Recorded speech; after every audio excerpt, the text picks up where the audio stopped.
बच्चों, हम लोग आज एक गतिविधि के माध्यम से रसोई घर में उपलब्ध बर्तनों की उपयोगिता के बारे में जानेंगे। रसोई घर में जो भी बर्तन होता है उसका क्या क्या उपयोग है और हमारे जीवन को वो किस तरह से प्रभावित करता है। बर्तन से हमको क्या क्या मिलता है, क्या चीज बनता है, कैसे बनता है और हम क्या खाते हैं, ये सारी बातों की जानकारी आपको इस गतिविधि के द्वारा मिलेगी। तैयार हैं आप लोग? शुरू करते हैं। आज रसोई घर की खिड़की मुन्ना मुन्नी खोल रहे हैं। अंदर देखा चकला बेलन।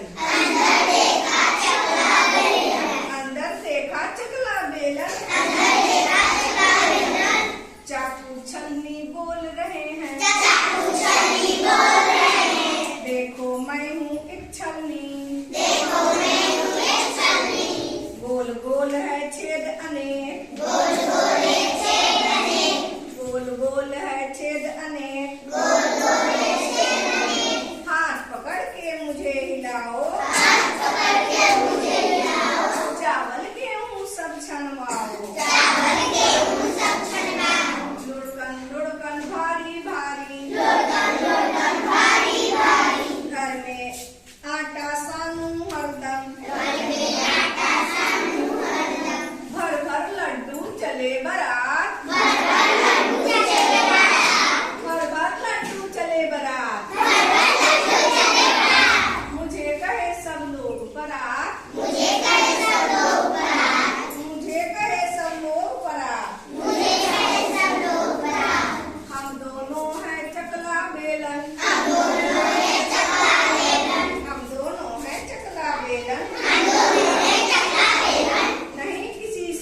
पीसूं झटपट,